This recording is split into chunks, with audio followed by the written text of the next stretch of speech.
네, 안녕하세요. 오늘은 그 학생들의 그 자유행위에 대해서 부모님의 대처법에 대해서 말씀드리겠습니다.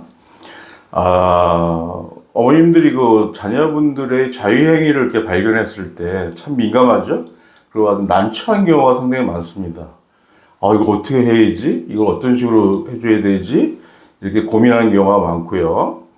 그리고 또 성교육은 저희 학교 현장에서도 이제 교육은 하고 있지만 실질적인 교육은 솔직히 안 됩니다. 예, 그래서 그리고 자녀들은 또 이런 유튜브나 뭐 또 다른 경로, 음란 동영상 같은 걸 통해서 이제 성을 이제 안다고 이제 조사에 나오는데, 그리고 요번에 이제 2년 동안 코로나로 인해서 학생들이 집에 많이 있었습니다. 그래서 집에서 또 이제 어떤 시간을 보낼 때 즐거움의 하나 중에 이제 자유행위를 많이 하게 되고요. 수치가 많이 늘었죠. 그리고 이럴 때 부모님들은 그걸 발견하거나 그걸 알았을 때 직접적으로 부모님이 거기에 놀래거나 직접 반응을 한다든가, 아니면 이건 해서는 절대 안 되는 행동이랄까, 이렇게 표현을 하시면 그 자녀들은 어떤 생각이 드냐면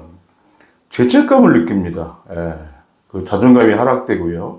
또 이런 나쁜 행동이라고 아주 몰아붙이면 이 성적 욕구가 다른 곳으로 갑니다. 예. 나쁜 행동을 이뤄준다든가 어떤 친구 간의 폭력으로 이뤄준다든가 이런 경우가 많이 있거든요. 그래서 일단은 부모님들은 그런 거로 인해서 학생들이 스트레스를 많이 받게 되죠. 그래서 부모님들은 이렇게 말씀하셔야 됩니다. 이거는 청소년기에 아주 정상적인 성행위다. 어떤 성장 과정이다. 이게 이렇게 부모님 생각을 하셔야 되고요. 그리고 자신의 몸을 탐험하는 과정입니다. 자신의 몸을 2차 성징이 나면서 여러 가지 자신의 몸을 탐험하는 과정이기 때문에 아주 극히 정상적인 이게 행동이라고 부모님이 먼저 생각을 하셔야 됩니다. 자, 부모가 그 자녀의 자유하는 걸 이제 봤어요. 어떤 말을 해야 될까 참 부모님 난처하실 겁니다. 첫 번째는 아까도 말씀드린 대로 자연스러운 성장 발달 과정이야. 이게 제일 중요합니다. 이런 마인드가. 그래서 자녀의 자유행위를 알았을 때는 즉각적으로 반응하지 마시고요. 즉각적으로 혼낸다든가 뭐 이런 행동을 한다든가 막 그렇게 혼내거나 이러지 마시고요. 그렇게 되면 자녀들은 이제 자존감이 떨어집니다. 그리고 자신을 괴롭히게 되죠. 예, 무슨 큰 죄를 진 것처럼 창피하고 수치감도 나고 막 이렇습니다. 그래서 이런 거는 청소년기에는 충분히 이런 행동이 일어날 수 있는 것이고요.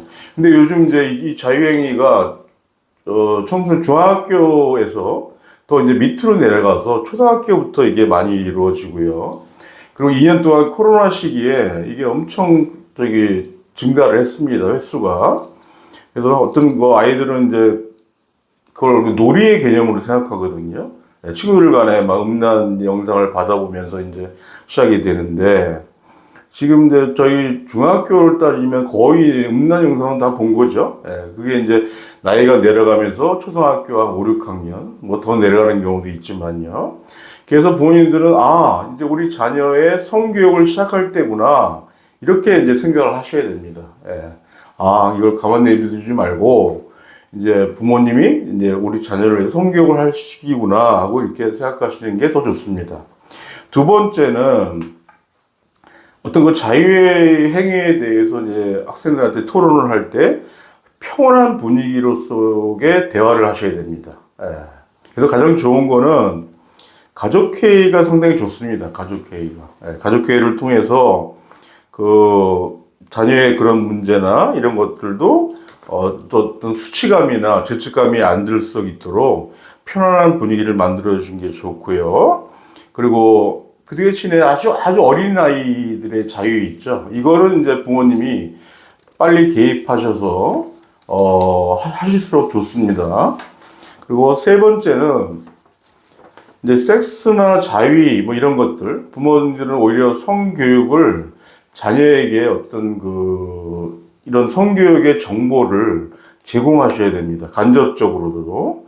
자, 그래서 부모들이 어떤 자의를 발견했을 때, 자의하는 행동이 발견했을 때, 나중에 아까도 말씀드렸죠? 어떤 공적으로 가족회의 모임이나 아니면 이런 걸 통해서 그냥 보여주지 마시고 어떤 부모님 준비를 하셔야죠. 예, 자료나 글, 그림, 영상, 뭐 이런 것들을 통해서 같이 토론을 하는 게 좋습니다. 예. 그리고 부모님도 같이 공유하시는 게 좋아요. 아, 엄마 아빠도 청소년기에 다 이런 일이 있었고, 이거는 청소년기에 아주 바람직하기보다도 하나의 거치는 과정이야. 이거는 2차 성장이 나면서 이건 결코 나쁜 행동은 아니야. 이렇게 자녀를 안심을 시키셔야 됩니다. 예. 그래서 뭐 제가 지금까지 말하는 게 이제 자유를 제가 권장하라는 말은 아닙니다. 권장하라는 말은 아닌데 오히려 그 학생들이 이제 성적으로 성욕이나 그런 걸 부모님이 아주 제어하고 그런 행동이 났을 때만 혼냈다든가 이렇게 하면 그것이 반대형 행동으로 나타납니다.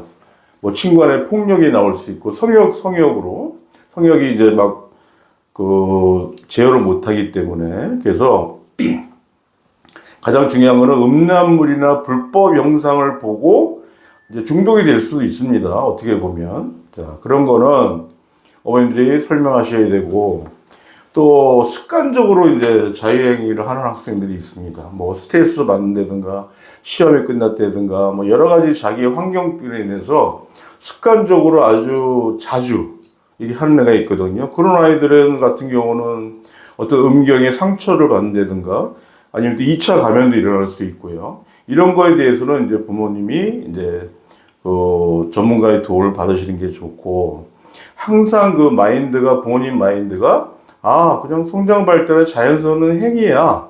이렇게 자녀를 이렇게 위로해 줘야 되고, 그 성적